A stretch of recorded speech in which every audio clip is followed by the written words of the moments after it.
Hello, everybody, and welcome to episode 5 of Sharp Cuts. This is a great combination between the Passin Dimes podcast and Yes Guy Gaming. So, if you're looking for the podcast, this isn't it. This is going to be a volleyball show, but it's going to be discussion based.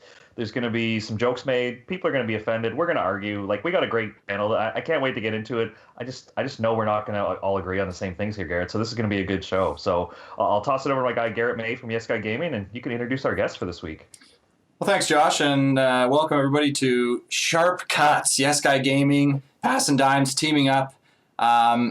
We're here. We're ready to go. Let's get right into it. Let's meet our guest. So first up, and I have to introduce this guest first because they wouldn't let me live it down. Recently voted as the most favorite guest that we've had on the show so far and has not let me forget it in the week since. It's John May. John, welcome to the show. Dad, it's great to have you here. How are you doing?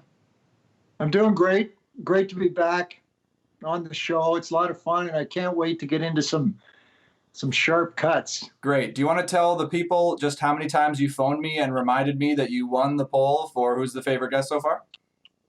I think it's been 8 times exactly. Okay. Just, if you're keeping score at home, it's been 8. There we go. So moving on, we'll introduce our second guest for the night. This guy, just eager to be on the show. We're happy to have him. Young guy, still playing indoors at the University of Calgary. It's Tomas Sorra. Welcome, Tom, to the show. How you doing? Good, yeah, no, I'm great. Just soaking up the sun and the warm weather here in Calgary right now. Absolutely not, I'm sure. How freezing is it there on a scale of frostbite to you're doing all right? How bad is it? It's been 18 degrees twice in the past week, so I'm loving life. What do they call that? That's a Chinook or something? Chinook, yeah, it's a Chinook. Well, we're incredibly jealous, but hopefully that's coming our way here in Toronto. Let's meet our third and final guest.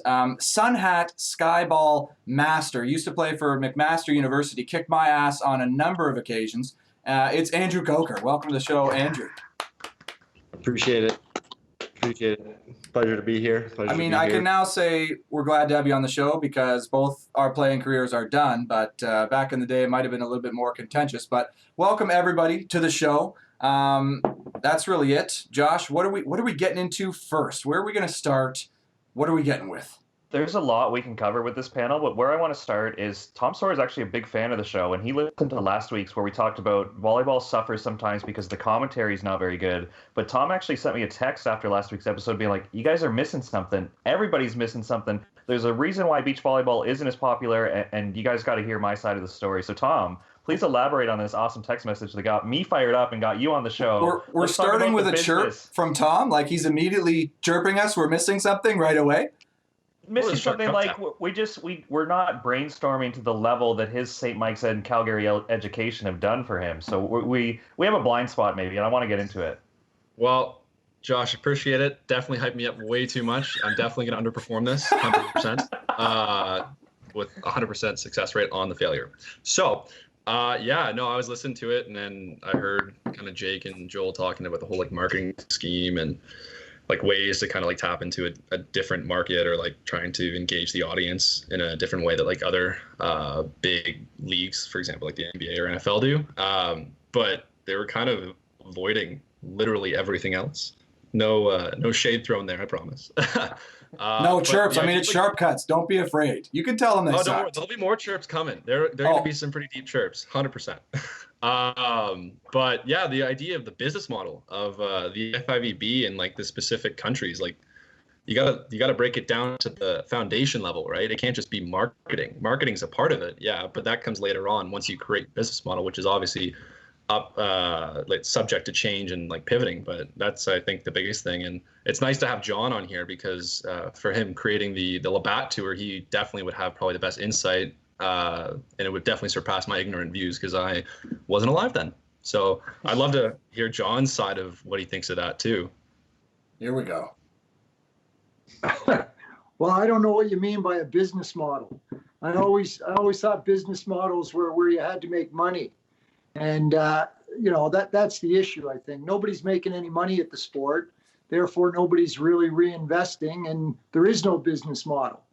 I think, it's a challenging question. But, Tom, it's funny. You're second or maybe third generation volleyball person. it's still a pretty young sport as far as its growth goes. And there's still lots of time. I hate to say that, but there's still lots of time for the sport to grow. Yeah, no, I totally agree. Like looking at, for example, golf and tennis, right? It's a similar idea where people are coming from all around the world and partaking in these major events, but they've been around for significantly longer. So it is definitely going to take a long time for, I believe, for beach volleyball to kind of to take up and build more of an audience. Well, sometimes, and rarely, we've only been 5 episodes, sometimes a guest brings something to the table that we had already perfectly planned for without talking to each other at all. On Monday, I put out a poll on the Yes Guy Gaming YouTube channel that goes exactly into this topic. I swear we didn't talk about this before. Subscribe to Yes Guy Gaming, by the way, if you want to see all these polls.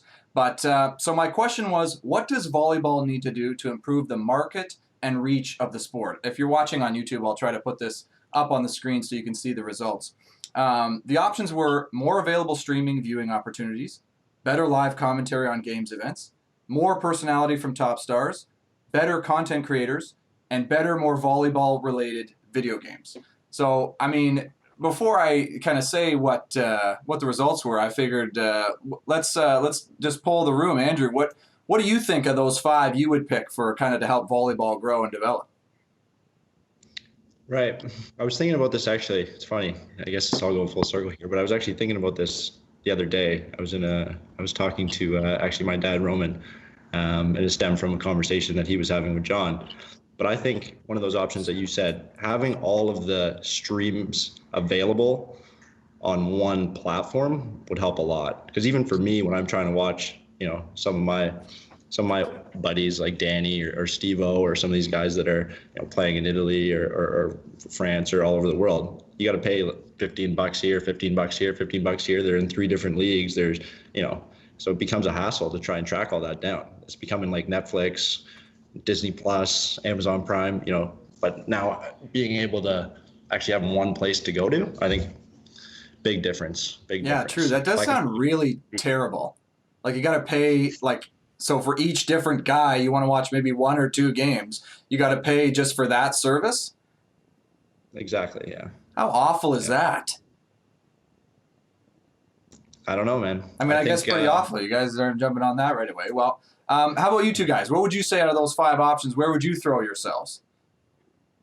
I would agree, honestly, like paying for like one subscription to one platform would be a lot better, I believe. It's a lot easier to access. There's not a lot of research that involved, just looking at pretty much one link and you're there, and then you just pay. So I would agree with that one, honestly, 100%. I don't think any of them are the key reason. Well, I figured you would say something like that. Of course you would go off the board. You can't be bound. Well, I don't think you've hit the nail anywhere near the head. It's bent, and you probably hit your thumb at the same time. Okay, so I was expecting this. So what option would you have put on there instead that I missed? Well, I think it's already happened, to be honest with you, which, we spoke about it the last time I was on the episode.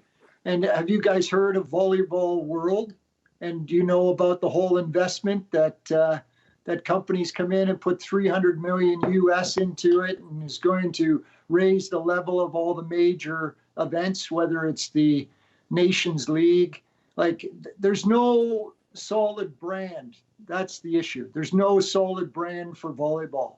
It's just volleyball, and it's recognized as that sport that I played in public school or high school.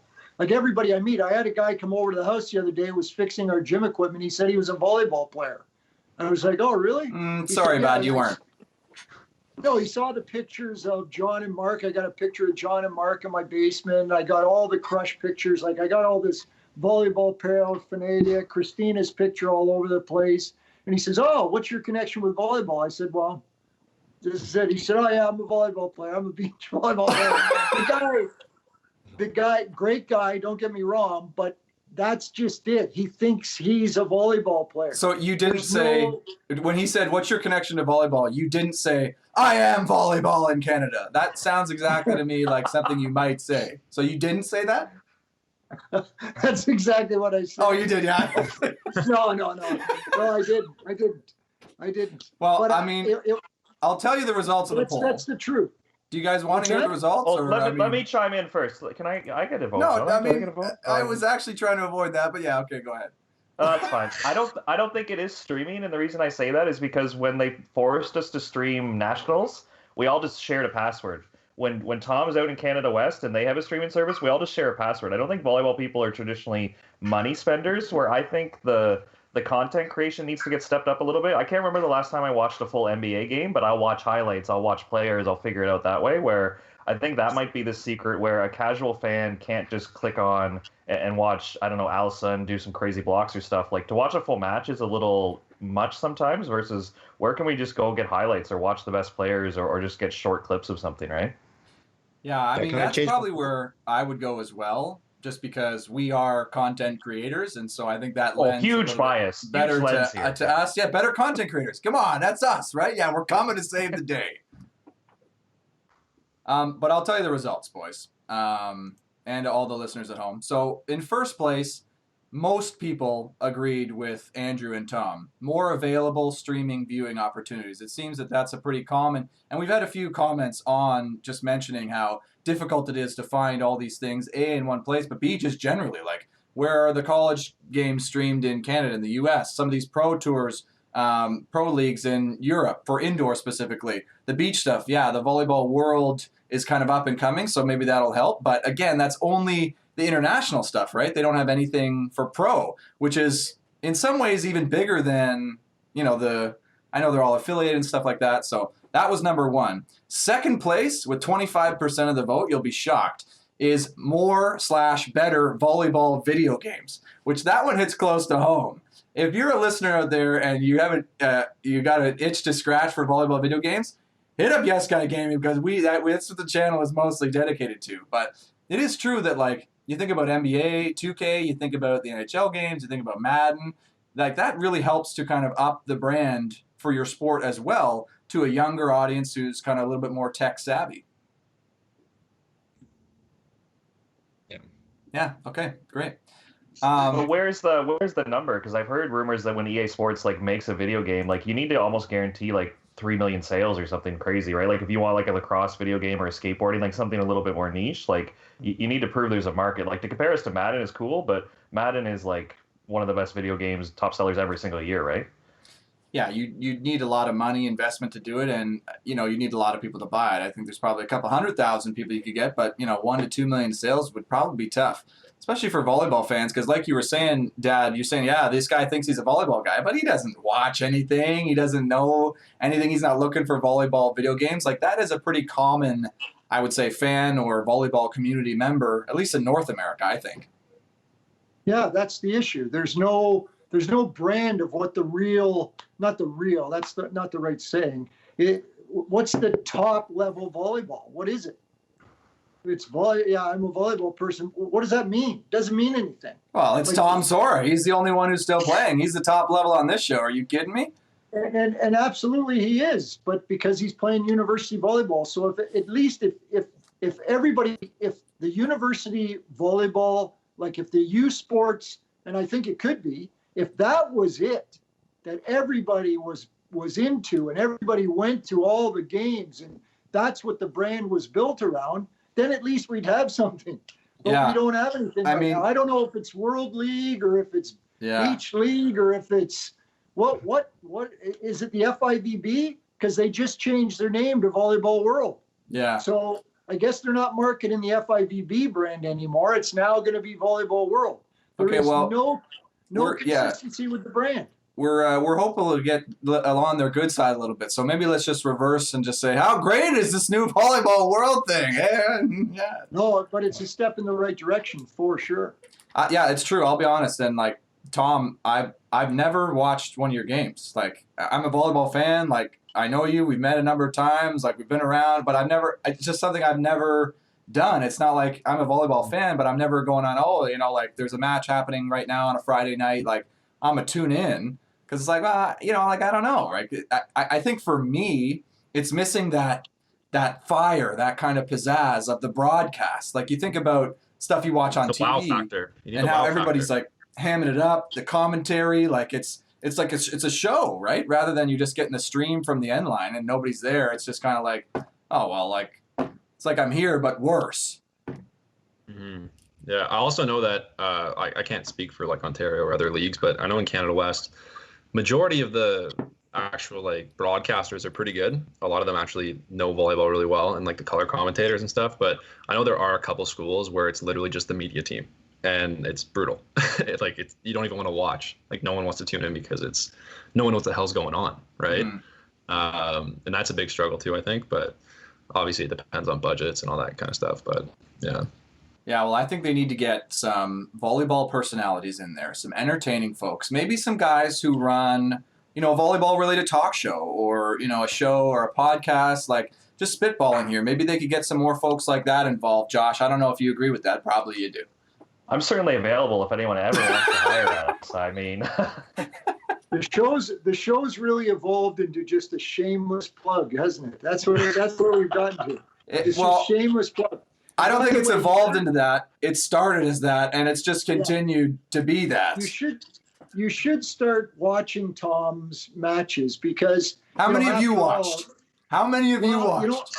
I'm going to start because I just realized coming on this call with Tom, it's sort of the first time we've actually met.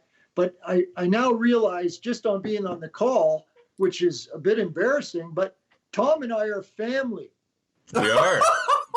Oh, yeah. Jared. Oh, totally forgot. Technically related to Tom.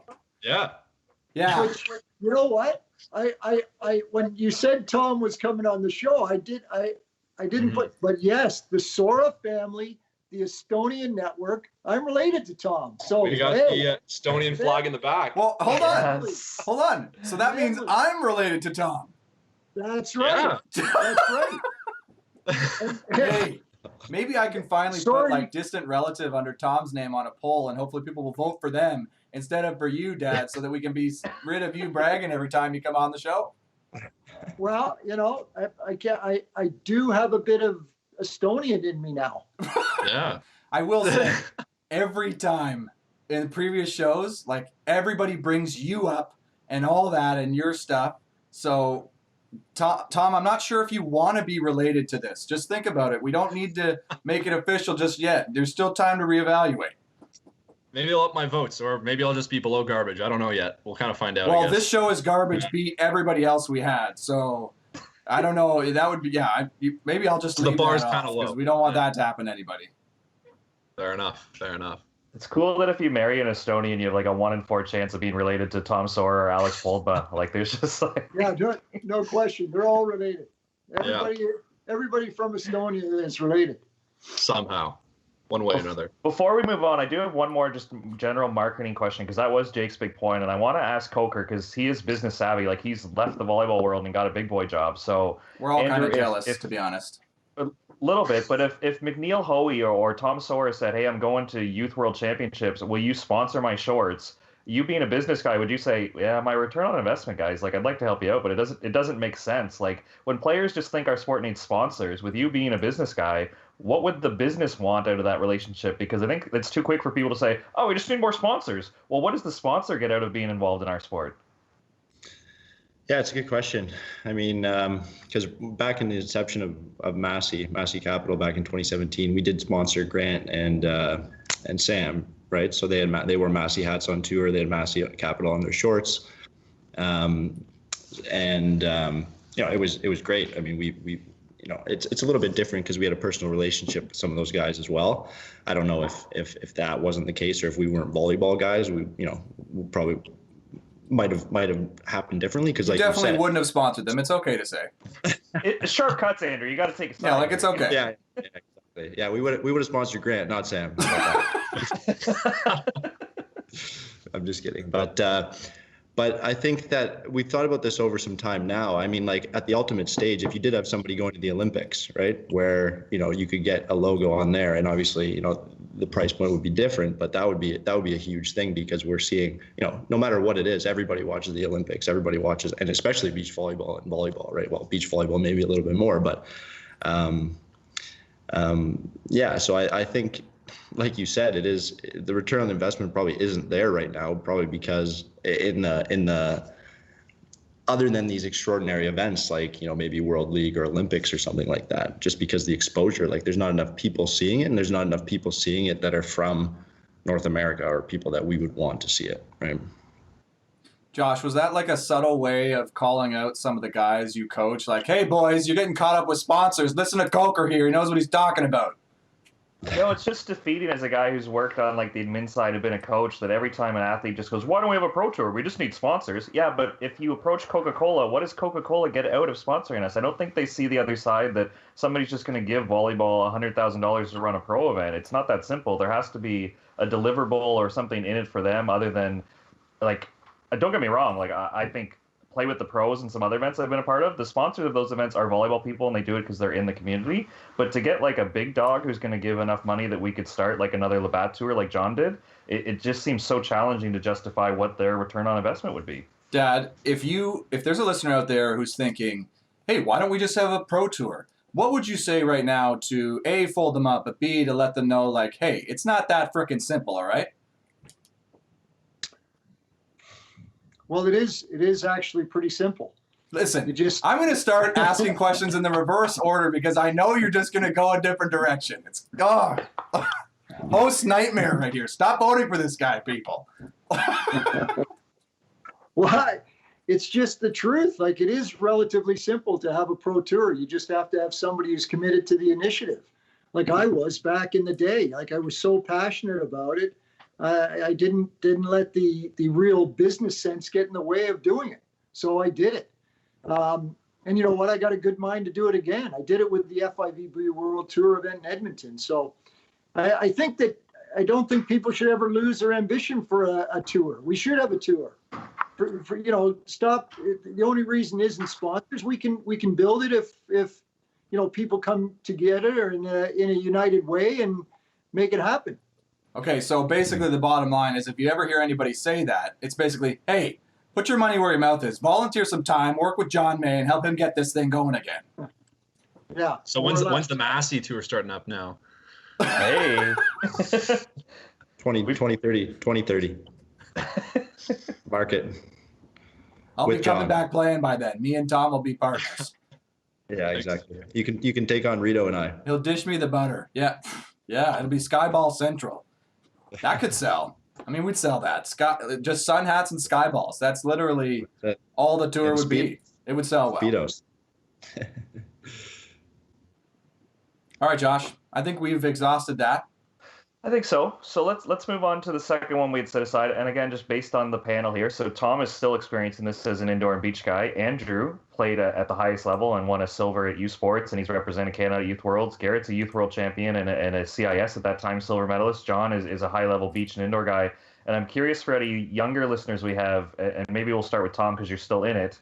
What makes you pursue one over the other when the time comes? Or is it safe to say that you do get pressures from one? Like when you make the indoor junior national team, does that mean you can't play beach that summer? Like where does the point come that even though you're dominating both disciplines of our sport, do you get pressure to choose one over the other at a certain point? Yeah, I do think that's the case. I know that when you're younger and you have provincial team, like you can kind of flip back and forth, and that's fine. Even with like Youth World Championships, you can. It's not that crazy amount of commitment. Like when you're done, you can kind of do whatever you want afterwards. But I think that, well, for me at least, when the junior national team started, like that's your whole summer. You come back from university and you're gone. Like you're not in Toronto at all. You're not playing any beach. You're training every day.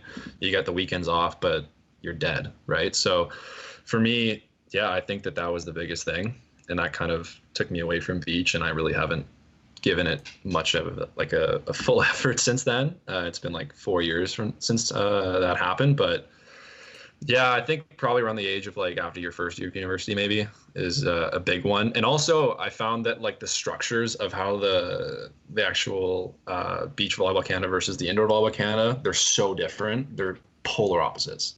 The way that they're run, the structure of it, like it's a completely different thing. And I think you kind of just gravitate towards whichever one you feel that you are more attached to, and you can see yourself pursuing further and like having more success or support or whatever it is. So that's an interesting point. I've actually never heard anybody mention that before, about gravitating towards the one that seems to suit your personality, your style the best.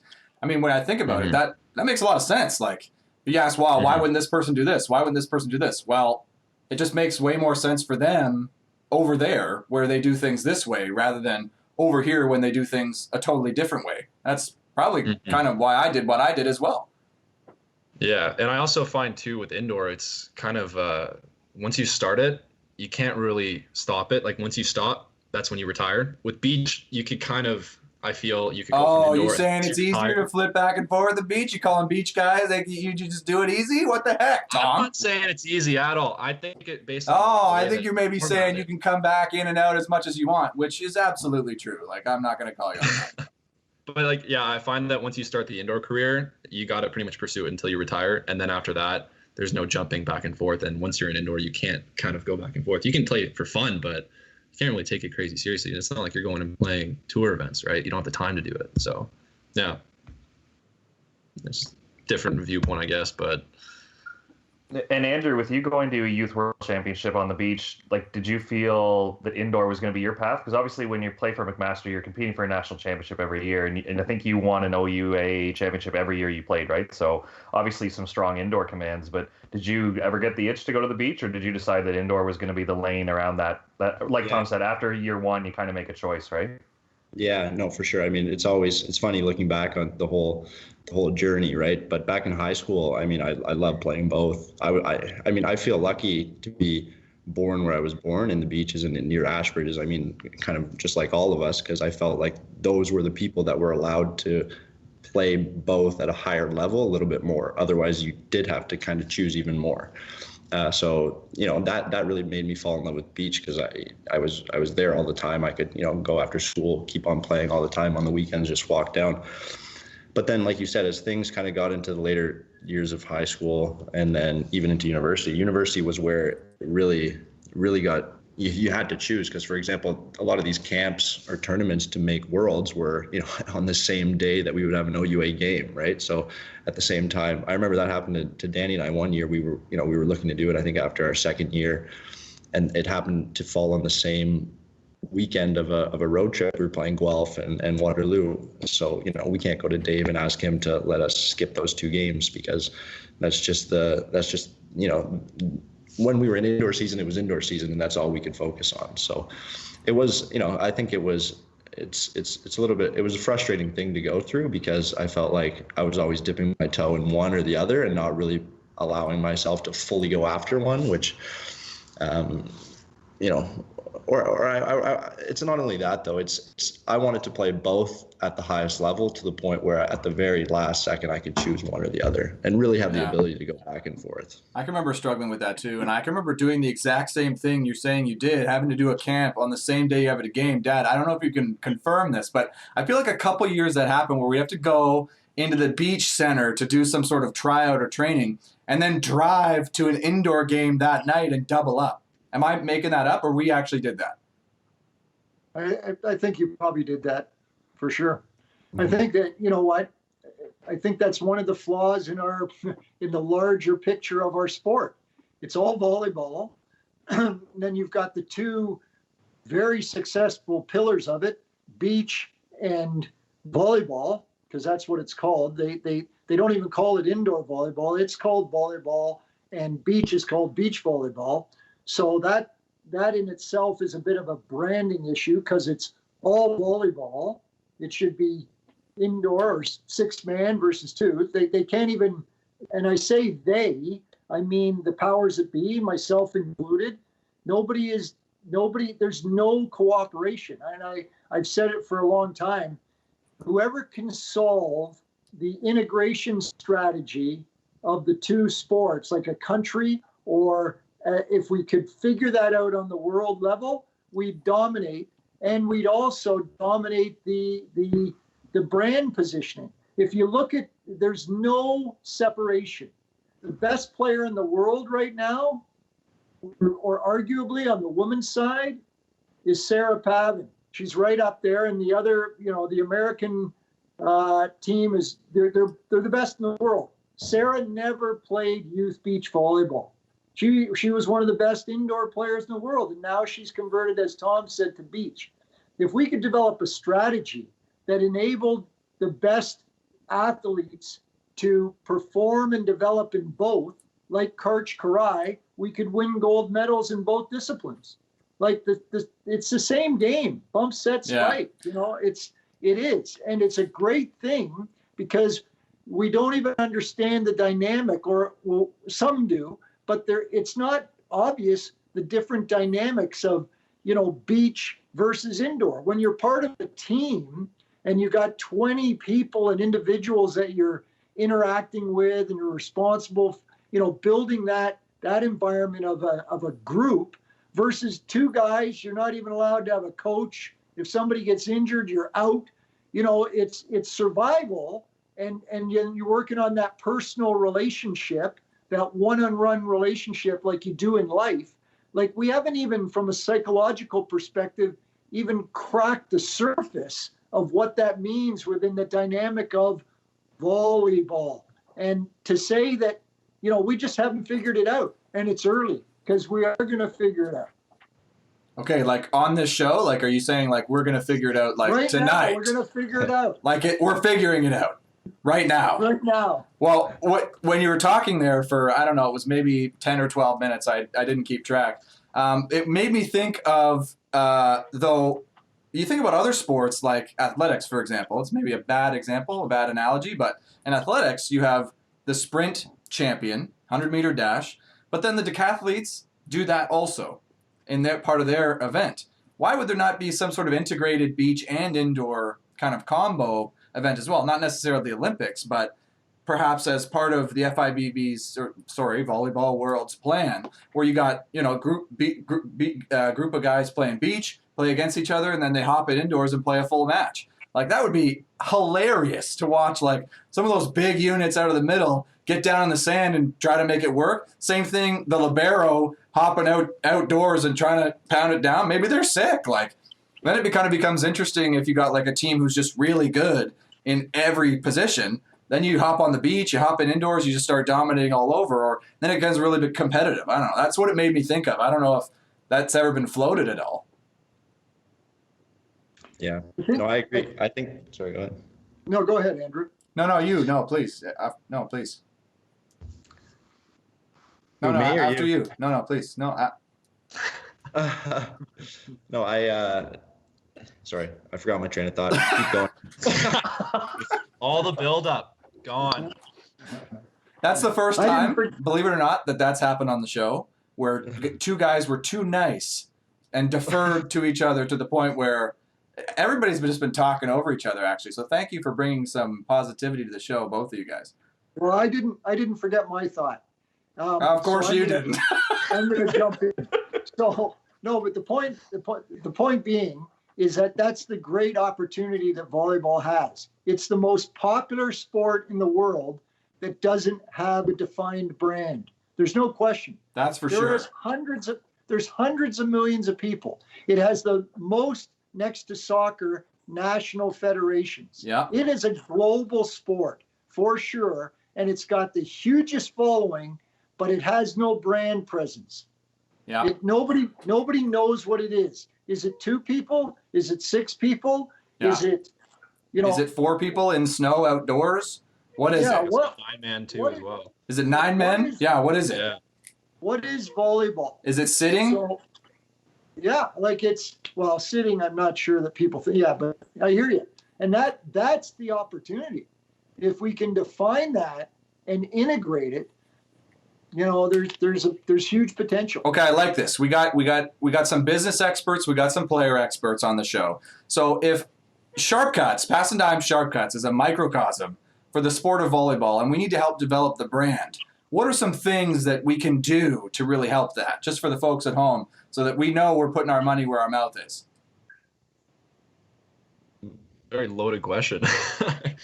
Yeah, we need help. Tackling the issues, Tom. This is what we're about. Comment down below. We need help. We need live commenting on the show. So we're having the show, and then somebody's hopping in and live commenting over, and then there's a reaction to that, where somebody then reacts to the live commentary of the discussion show. Absolutely. Well, you know what does happen in the sport is that our administration, and I don't mean this negatively necessarily, but Be our careful here. our We have administration, members of administrations here. yeah, no, our administration is pretty, and I'll say it, camped based. Like when Tom said they're polar opposites, the indoor national program and the beach national programs. Like they're polar opposites in their direction. And they couldn't be farther apart in philosophy and what they're trying to do. Well, we should start by, asking, should there be more integration? Should there be more communication? Could each discipline benefit from the cooperation of the other? There needs to be more of a uniting of the different elements. And that happens at small layers, right? Like just to Andrew's point, like he didn't get to try out for Youth Worlds because he had an indoor game. Why at the beach didn't we look at a calendar and say, that's a university weekend, let's pick a different weekend, right? Like it could be a day-to-day. It doesn't have to be these big rock decisions. It could be a small thing like that, right? Like just coordinate when the athletes are available. 100%. And we can even integrate that better into our business here, Josh, and our brand. Better integration. Passin Dimes. If you're a listener of the podcast, come on the show. Come join us. Come listen. If you're a listener of this show, hop over to Josh. Hop over to SKY Gaming. Better integration, Josh. We can do better at that, I think, you and me. Also, what if this happened where you'd have the beach training facility combined with the indoor training facility? So it's all Team Canada. And then you have the two off branches that are training in the same facilities, and they're all living in the same area. They're all communicating. You know what I mean? Hey, good luck getting beach athletes to try to move and relocate somewhere. That's a whole thing. Indoor team, they just go. Yep, where do you want us to go? We'll go. Beach is like, oh, no, we need our silos. That's true. I think branding, too. Do you guys ever listen to that Spit and Chicklets podcast?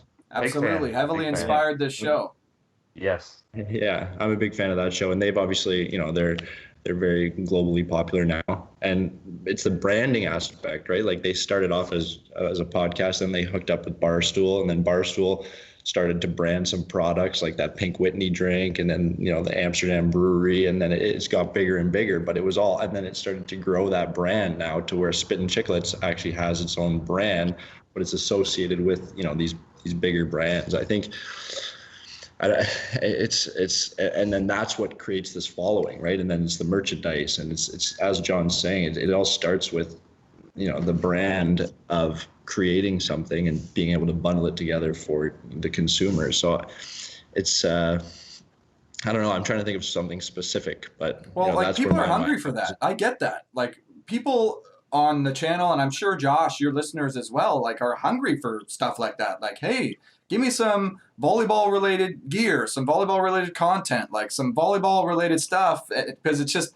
so hard to find. Maybe it's small time and people aren't doing that connection, the working together, brands helping brands. It's a good point you guys are making, Josh. I think we can learn a lot from these guests today.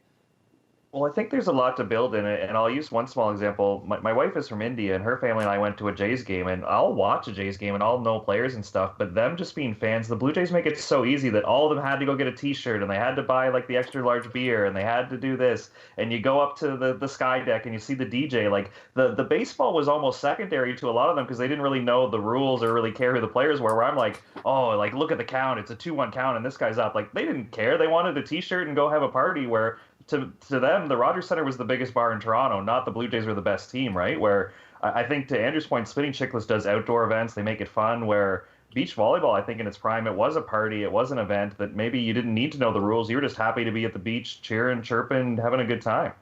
Mm-hmm. I miss that. Being at a live event, even hosting, I've been on the mic a few times. That is such a blast. And I think people really appreciate it when you hop in there, when you get the refs dancing, when you just have fun, you get people in the crowd, dance parties, dance off, you get the music going, you into DJ, you're just getting things going. That is a lot of fun. Mm-hmm. I'll tell you, one of the most amazing things when we were out in Edmonton and we were having that FIVB 3-star event there, which was a lot of fun, and it was, bringing the world to Canada here in Edmonton, and a great homecoming for Mel and Sarah after winning the World Championship. But the great thing was we had the finals of the Indoor Pro League that was started. And the coming together of that, those matches that we hosted indoors at night, that was a party. it was the most amazing thing to be able to do both, to spend all day at the beach, watching the beach and being in that vibe, and then going into the gym to see, high level indoor, both men's and women's. And intense. And in that party atmosphere, it was awesome. And the people participating, like the athletes, they were like over the top. Like they were so thankful for that opportunity. And I'm not talking about people that hadn't experienced, great international stuff. It was a real experience. And I think we're definitely missing that. And I think you're onto something with the uniting of brands underneath something that brings everybody together, I think is what the sport's definitely, I won't say missing, but I think that's the opportunity. And I'm going to plant a seed here. I'm going to launch something in the next few weeks that I want to launch it here on this show. And it's going to do that. Well, listen, we're happy to have any exclusives. Maybe it'll help boost the ratings. We're looking forward to that. But are you saying then that you need to come back on the show? I guess I'm reading into that. Well, you're already teasing stuff for a future episode? Yeah, I'll just, it'll be a couple of months from now. We'll have to do another poll in that time and just say, hey. Yeah, do some more research. Well, I mean, now you've gotten us all curious. So now I'm immediately curious, but I feel like we can't ask about it because we can't announce something yet. Way to just drum up the tension there, Dad. What the heck? Well, Keep the viewers coming back. It ties in everything we're talking about. It really does. And I love the fact that the FIVB has taken this initiative to create Volleyball World, and there's a huge investment now from a venture capitalist really that's going to spend money to build the global brand. But still, even in doing that, even creating those big international events to the highest level, the sport needs something to galvanize it, to bring everybody together under one sort of mission, if you will. And I've got a concept. Okay. Well, it's reminding me of something else that I wanted to talk about. If we can segue away from that so we don't spoil your big announcement for a future episode, keep checking back in. Subscribe to either the podcast and Yes Guy Gaming for details on that. Little selfish plug there. But the recent 4-star event in Doha, the FIV, speaking of Volleyball World, they just had an event last week. It just finished. Even with COVID and all the restrictions, they had a full event in Qatar. And, so I was kind of watching and I wanted to see what's going on. They're streaming every single game on every single court onto YouTube, which I don't know. It's kind of a new thing for me as a fan. I appreciated it, but it definitely brought up a ton of critiques than I immediately had for it. I don't know if any of you guys had a chance to check it out. If you're a listener, if you haven't checked that out, hit them up on YouTube, Volleyball World, I think it is. And they have every single match on there, including the medal matches, which there's some Canadian content in there. But it was kind of weird though. They left the camera on the end of each court and just let it run all day. So it's like a 12-hour video for the day on the court, kind of lacking that presentation we were talking about. Did any of you guys have a chance to see that?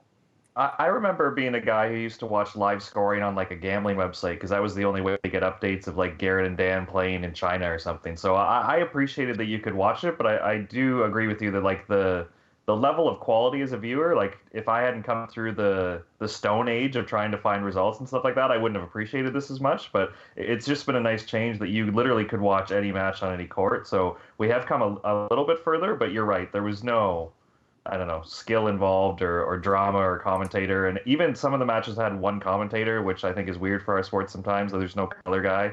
But I think we've come a long way. But yeah, there's still new heights we can hit. Was the score on there? Did it show the score at least? Yeah, it had a score. It was sometimes wrong, but Jake freaked out that there was a side change once when the score was wrong, and he was losing his mind, being like, "It's wrong. Now we don't even know what the score is." It's probably off by 1 point either way here. It's not they're just making it up. But anyway. Right. Yeah, I just thought, man, I don't know if there is, but I feel like I would love to go and do commentary and be a part of something. And I feel like I'm good at it. Maybe the world's telling me I'm terrible, and that's why. But you could get anybody, not just anybody, but anybody competent to hop in there, be a part of it. Somebody at the event, somebody not at the event, to be a part of that for very cheap and to just elevate the value. So Volleyball World, if you're listening, which you're probably not, give us a call. Yeah, we got to put together a pitch for you. to give to the volleyball world. Yeah, it's true. We need a much better pitch. Hey, guys, we'll have to do your commentary for all Team Canada's matches. Speaking of Team Canada, I mean, I don't know how much you guys have been following closely, but Josh and Dad, I think we have been, well, Canadians are in the mix. Like, we're in the mix for the Olympics, especially on the women's side. And at this event, our women, Sarah and Melissa were in the finals against that American team. Did you guys watch that match? I did, and that's probably the best rivalry in our sport. I think the commentator said they've played each other like 7 times in the last 2 or 3 seasons, like if you include AVPs, and I think the Americans are up 4-3 now, but like it's just an entertaining series. Like there's so much counter going on. They know each other very much that I think if there is something to build drama around, I think that's the matchup to do it. If we're going to get some casual fans in on this and treat it like a movie trailer or something, that's the one that has drama for me because I find it very entertaining, 2 very close teams. That's true. We don't see that often, right? Like you often have an intense match against one team, but you may not see them again the entire year, right? So for them to play that frequently, that's pretty rare. Yeah, I feel like every time they play too, it's like right down to the wire. It's like 15-13, 16-14, which is, anyway, it's impressive. At least we won the world champs though. So. Yeah, we're down 4-3, but they got the world championship. So that's always going to be in there. Yeah, I wonder if that's like an Olympic final potentially building. That would be epic. After all the times they played to meet in the Olympic final, oh my goodness. That would have some viewership. I think all of Canada would be anyway. Fingers crossed. Let's not jinx it. I may have already jinxed it, but let's not jinx it any further. Dad, did you watch the game? Did you have any comments on the match? Yeah, I watched the game, and just to go back about the quality of the broadcast, to be honest with you, I think there's probably a lot of volleyball people, especially the more mature ones or the older ones, I would say, the audience is probably watching it more from a technical perspective than they are to be entertained. Like to be honest with you, I didn't even notice because I was watching the game, right? I was more analytical on the outcomes and what was going on and actually trying to get in everybody's head there from a distance and understand what was going on. So, I think that's the thing with the sport is that by putting it up there on YouTube and just letting it run is just serving the need of people wanting to connect with it because they are connected with the people, right? Like we're all connected with Sarah and Mel and Heather and Brandy. So we're watching every step to wish them well. Same on the guys' side. So, that's one thing that I think it's doing, and it's not entertaining. It's quite honestly, if you were there to be entertained, it's quite boring, and that's probably a problem to grow our sport.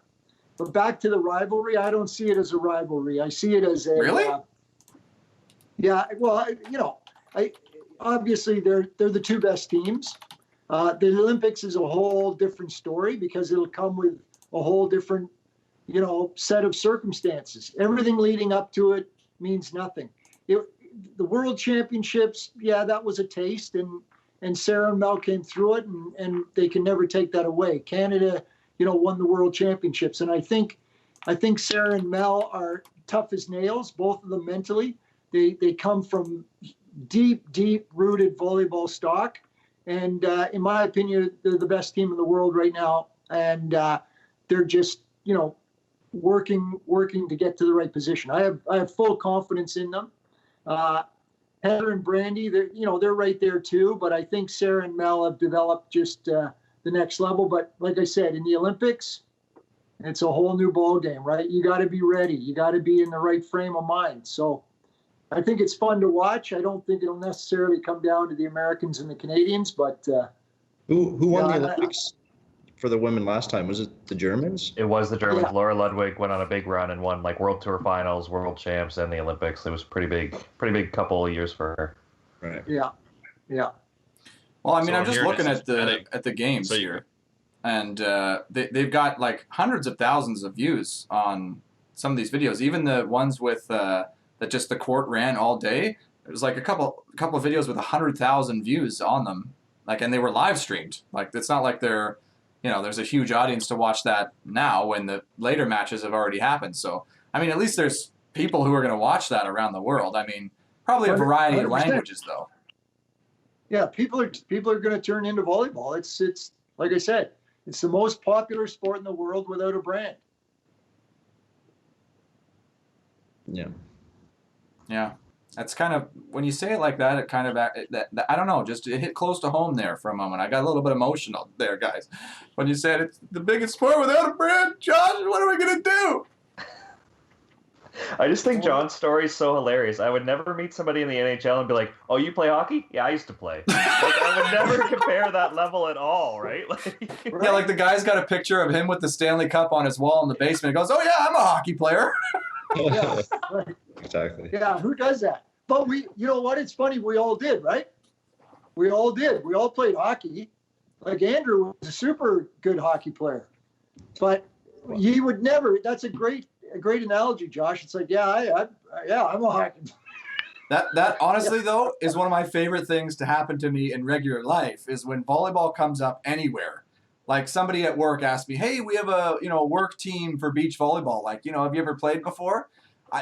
I want so badly to just flex so hard and be like, "Oh yeah, I'm a world champion. Like, no big deal." And I have to resist, but it's just my favorite thing when I get to really just flex. Like, "Oh, are you any good?" Well, actually, I'm really good. So you haven't flexed yet then?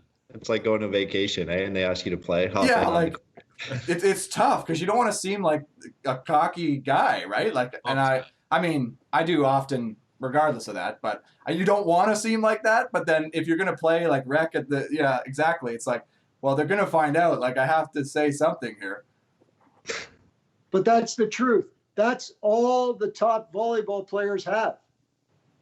Well, it's funny, actually. It reminds me of a story that Oscar told. He told a hilarious story about how he met one of the top beach volleyball players in Canada, Martin Reeder, just stretching on the side of the beach, and walks up and asks him, "So, do you play?" Like, not knowing, has no idea. Oscar tells him, "Yeah, I played." Like, just no idea what's going on. And that would have been an opportunity for him to flex, but I guess he didn't. I don't know.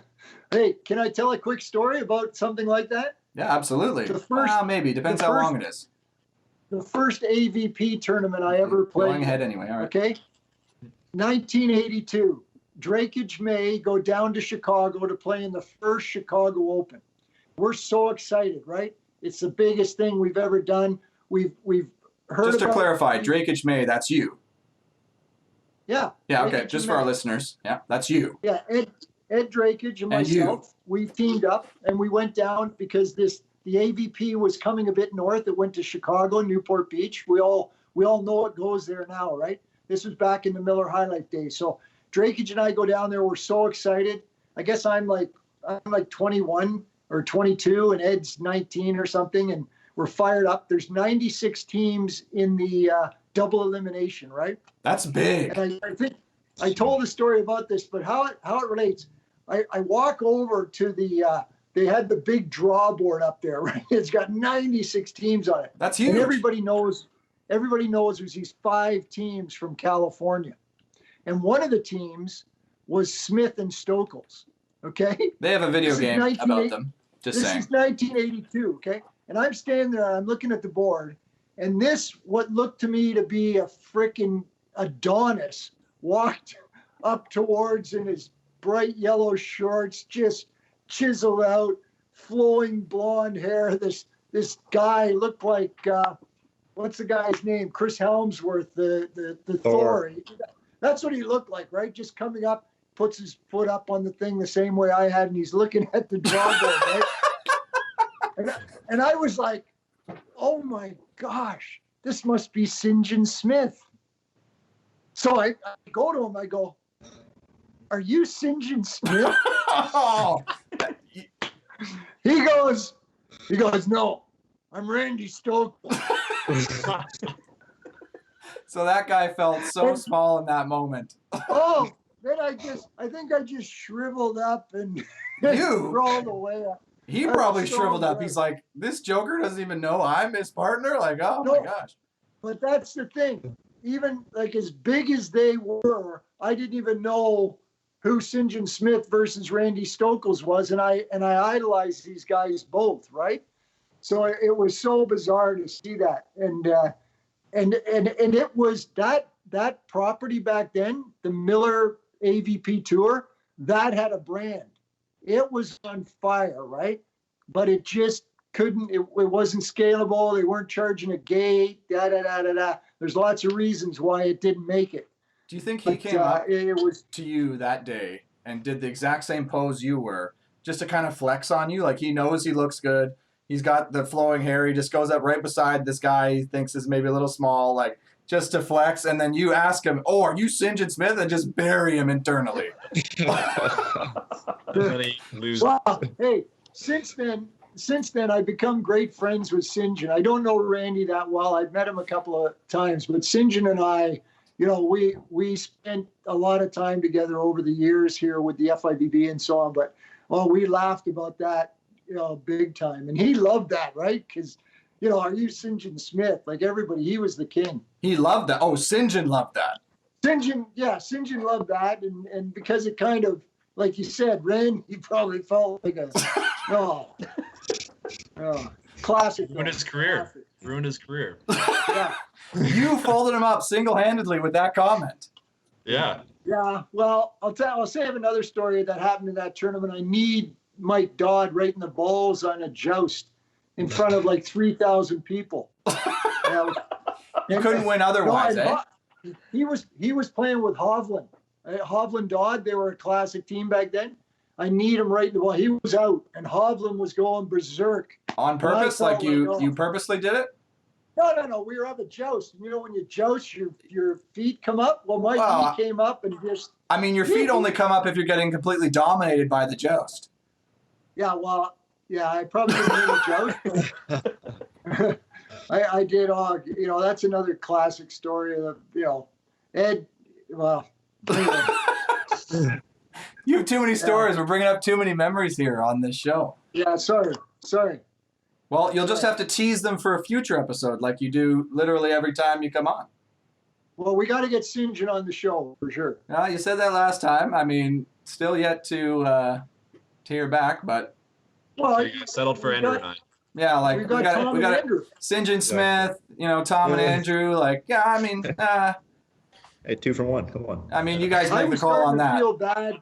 I was starting to feel bad. This is my second time on the show, and I was thinking it was a bit of a family affair, like it just But the fact that all my family's here, my distant cousin Tom, well, Andrew, the Coker family, how we're related. Like we're from the Crush Volleyball. Well, our listeners have no idea, but I mean, we do, sure. Well, Andrew Coker and I, I'm not sure that.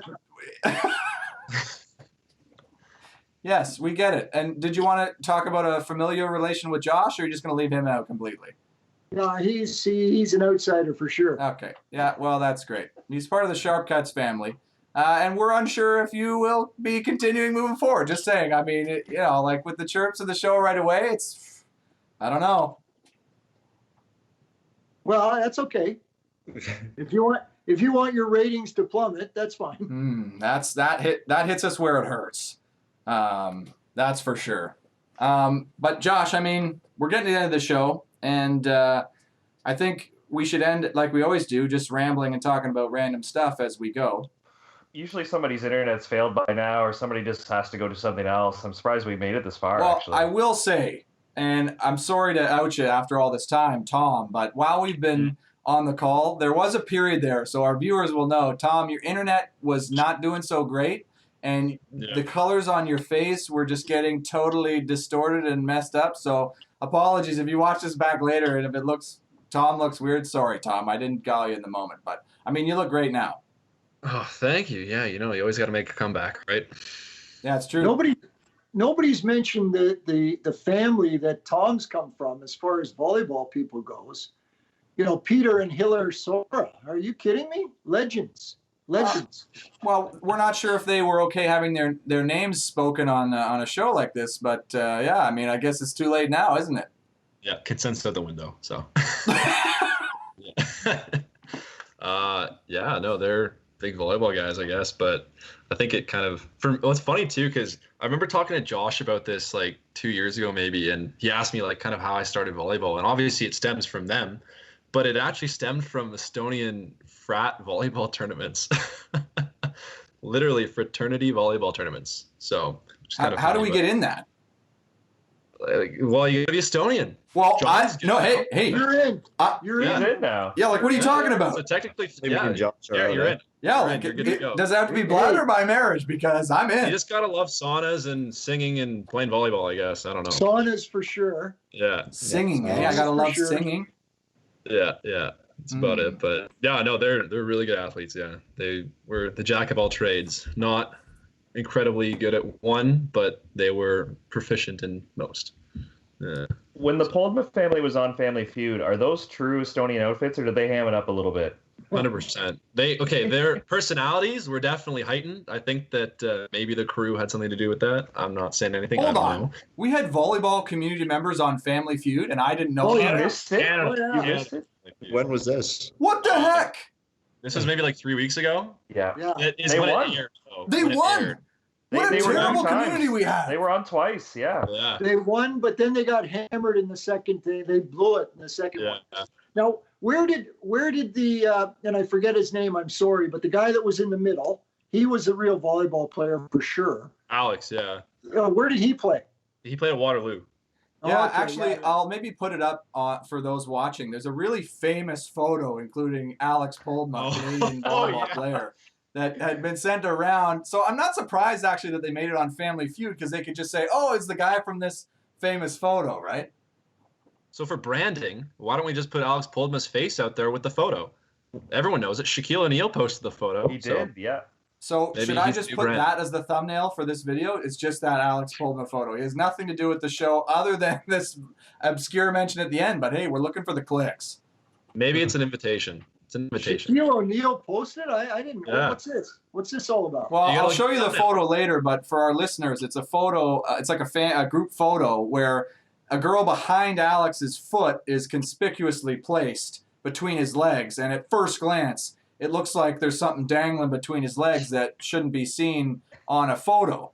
And it went viral. Shaq tweeted it, yeah, for sure. So I mean, and they were on Family Feud, and we didn't even frickin' know. What the heck? Oh, that would have been great. That would have been great. And Family Feud, one of my all-time favorite shows. Well, you'll probably see the show. No, I did. I watched them. Oh, you watched You know it? what? Well, yeah. I want to watch Family Feud every night, and Christina's kind of down on it. But when the Estonians were on, are you kidding? She became the biggest fan. She was all over it. We had to watch it. Like it was over the top. She was Very patriotic cheering, and country. it was like, go yeah, get it. And I'm like, you hate Family Feud. Oh no, it's the Estonians. I'm like, what? That's the way the Estonians are. They're tight. They're good people though. Peter and Hiller, oh God, I love those guys. Yeah, I know they're awesome. Yeah, definitely a some- tight-knit community. Oh yeah, I got some great stories. Your dad, if you're ever talking to your dad, ask him about the time that he was going to bed and I was just getting up thinking that I'd slept the whole night and I got my suit. Yeah, ask him that story. All right, I will for I'm sure. gonna leave it at that. Look at you again. Last few minutes of the show, again teasing stories and not going to tell the listeners. Like, I think it's just family bonding, and Garrett just feels left out. I think that's Yeah, what's. I feel right. really left out for sure.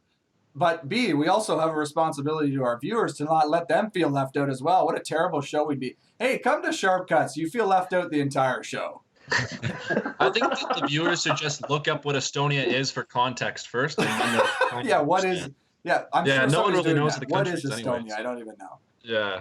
I hope Novak and Teaser get a bunch of follows out of this, right? They're the best beach team, I think. Big shout outs, right? Yeah. Well, Yeah, that's all. Andrew, you've seen Sharp Cuts. You've heard the family connections. I mean, what do you think? Are we onto something here, or should we just give it up completely? No, I think you're on something. I mean, I listen to Spittin' Chicklets every morning. It took me a while to get going on it, but now I don't even really like hockey. I mean, I actually like volleyball, so keep it going. I Damn. think you're better than Ryan Whitney, so keep her up. Well, that's high praise. We are having you back on the show 100%. That's the best way to get on the show again, is just compliment the host. So. Gosh, you're funnier than Biz too. You're funnier than Biz, so. Well, I mean, Josh, save High us praise. because otherwise my dad's going to try telling a few more stories that he won't finish before the end of the episode. So please save us, end this show before we totally lose track here. Well, out of all of our shows, Garrett, this is definitely in the top 5. I think we had a great panel. We got into some serious discussions. We also had a ton of laughs, and I learned a lot. So I think if this is your first episode of Sharp Cuts, this is the goal. This is what we want the show to be, and I think these guys definitely nailed it. So thanks to John, Tom, and Andrew for joining us. And yeah, this is a solid one. And thanks to you for listening. New episodes every Monday, and we're on Spotify, we're on Podbean, we're on Apple Podcasts, and we're on YouTube. Everywhere. We're everywhere, Garrett. We are. Thanks for watching, everyone.